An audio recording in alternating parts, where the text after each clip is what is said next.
Hey guys, how's it going? So I was looking at my back catalog of videos that I've been doing here on YouTube, and I just realized that I haven't done a lure painting tutorial in a really long time. So I decided to do one on brown trout, which is kind of a tricky pattern to do if you want to do it really realistically. And I'm just going to attempt to do this and show you guys step by step how I do it. And the first color that I'm going to be laying down is going to be yellow, and this is just opaque yellow. Of course, you could probably put some gold in here, perhaps, to make it look a little different, because brown trouts are not exactly all the same.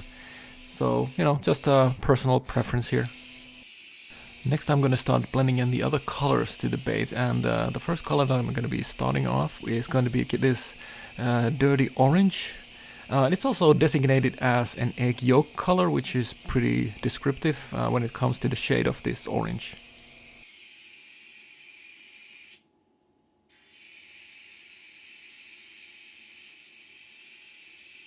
And like pretty much always when I do these paint tutorials, somebody's gonna ask what sort of paints that I use. I use this solvent-based paints from this Finnish company called Cap Coatings Finland. I think right now, unfortunately, they don't ship to other countries, but there are different web shops online that you can probably go out and see if you can get these paints through them.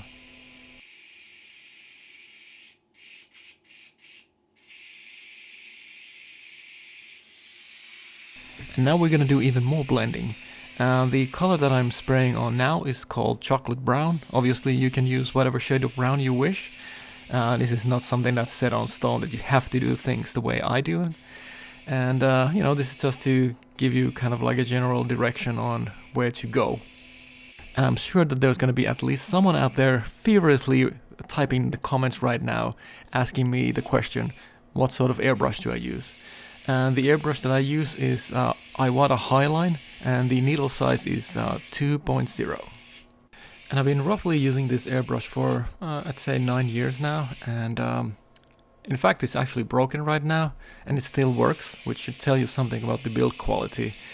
And yeah, I probably should go ahead and order that part, but I'm just lazy sometimes, I guess.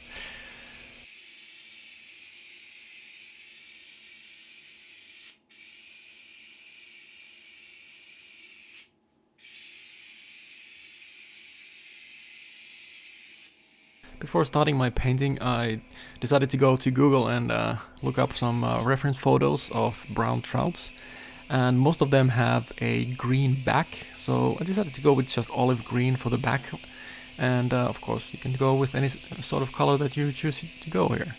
The sky's the limit, as they say.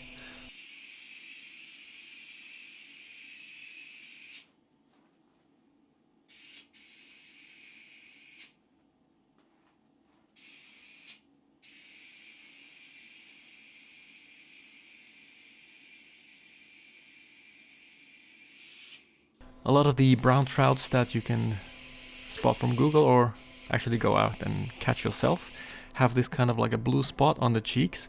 So I'm laying in some metallic blue.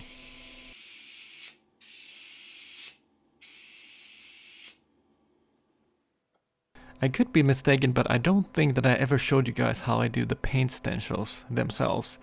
So first off, I'm just going to draw the outline of the bait.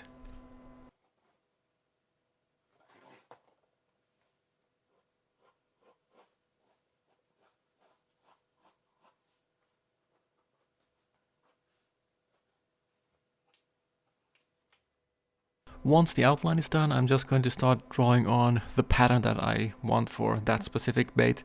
And this time around, I'm going to just make a lot of spots.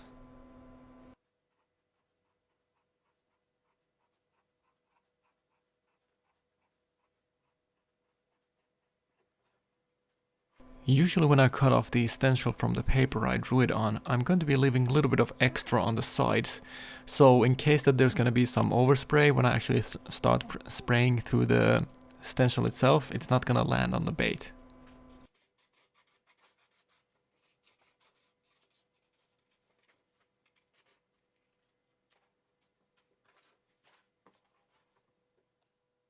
Now it's just a matter of cutting the spots out, and I'm just using a general hobby knife here. It doesn't really matter what sort of brand you use. As long as the blade is sharp enough, I think you're going to be able to do this without a hitch.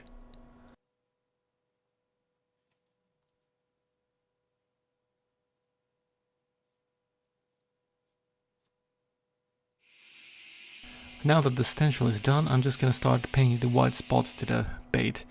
And as you can see, I'm just holding the stencil with my hand. Obviously, this is just a personal preference, and you could use some tape, for example. Electrician's tape is really good for this sort of thing.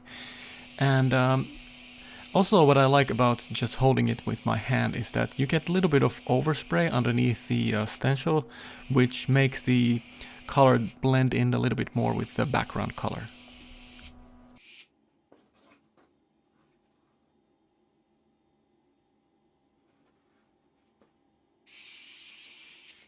So I'm gonna do the inner parts of these spots free-handed, and I think a lot of people might struggle with this stage because it's kind of tricky. So I'm gonna try to break it down to what you actually need to do to be able to achieve this easily. I'm gonna start with the paint itself. So what I did was I thinned it down to almost like water consistency, so it's really thin. And second of all, I cleaned my airbrush. That can have a huge impact on the quality of painting that you're going to be able to do. Also, I can't really understate the importance of having a good trigger finger control when you do this sort of stuff. And what I also have on my airbrush to help me out a little bit is that it has this kind of like a end cap that I can screw on or screw off, which allows me to control how much the needle is going to move back and forth. And what that does is it controls the amount of paint that is actually going through the airbrush.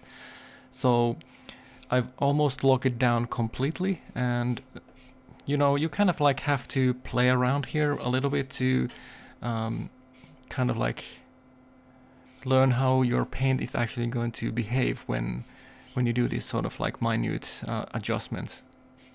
And lastly, personally, I didn't really do any adjustment on the air pressure PSI amount that's coming through the air compressor. You know, you obviously could play around with that too and see if that has any kind of effect on the quality of painting that you're going to be able to do. You know, these things are kind of like you have to play around a lot to learn how your gear actually works.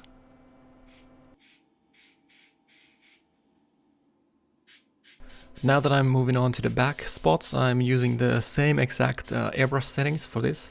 And a good thing to try to do here is to break uniformity. And what I mean by that is to have different sizes of spots and have them spread out unevenly. And if you really look any kind of animals in nature, or animal rather, when it comes to their camouflage, they're hardly ever uniform. So I just try to emulate that.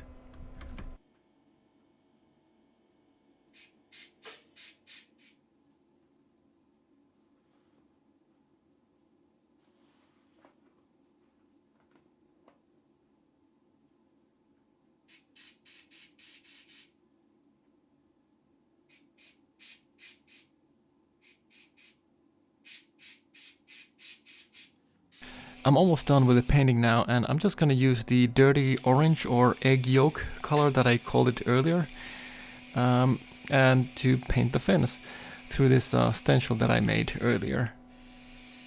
After that, I'm going to highlight it with some brown, and this is that same chocolatey brown that I used earlier.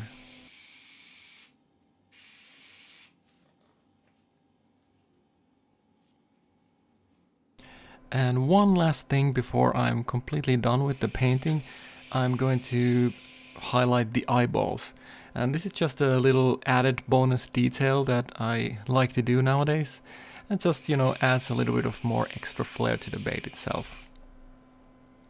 Hope you guys enjoyed this and learned something new.